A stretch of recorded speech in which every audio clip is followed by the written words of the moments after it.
The state assembly speaker has now begun this process that could lead to Governor Cuomo's impeachment. Look, you've made it clear how you feel about the need for the governor to resign. How do you feel about possible impeachment, please?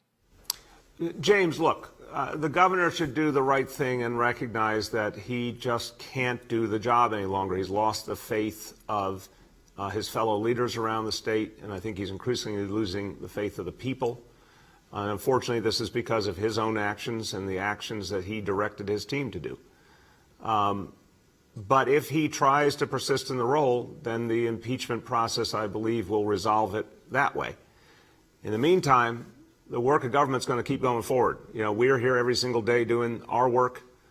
The state legislature is doing its work very effectively on a host of issues.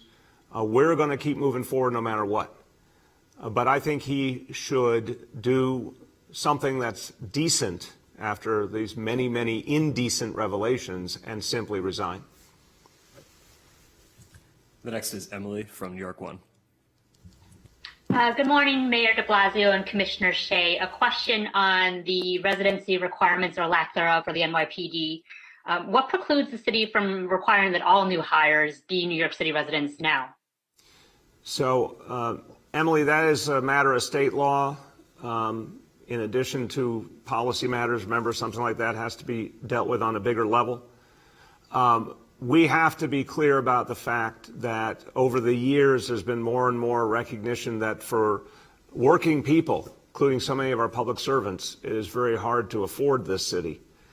That's a fundamental challenge.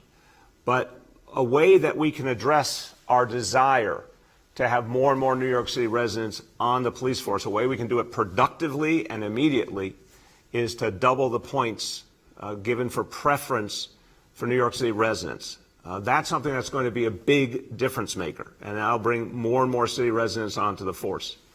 Go ahead, Emily. In addition to the very clear need for more supply when it comes to the COVID vaccine, what else does the city need to carry out President Biden's edict, for lack of a better word, that all adults have access beginning in May?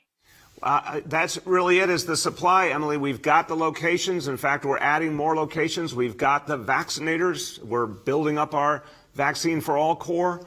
We're ready right now to be doing over 500,000 vaccines a week. I think that number is going to climb higher. I think when we get the full supply we deserve, we're going to go well beyond 500,000 vaccinations a week. Just one thing missing: supply, supply, supply. We get the supply, we'll be able to handle it, even with every adult being eligible. The next is Alan Villafana from Telemundo. Good morning, Mr. de Blasio. How are you? I'm doing well. How are you? Very good. Thank you so much. Well, last night, President Biden said that every American must help to put an end to this pandemic. And last week, Dr. Fauci said that the new coronavirus reached a plateau in the Washington Heights area. Do you have a message for the residents in this area, especially Latinos? My message is that we are all in this together. We do all need to participate in defeating the virus. The president spoke passionately and earnestly. Every single one of us has to keep doing the smart things, not one but two masks whenever possible, and the social distancing, and realizing not to let our guard down. But we also, it's our obligation as the city to ensure that vaccination and testing is provided with special emphasis in the communities hardest hit by COVID, like Washington Heights. And so we will be expanding vaccination efforts in Washington Heights as part of what we're going to do in the weeks ahead as we get more supply of the vaccine. Dr. Choksi, if you want to add, feel free.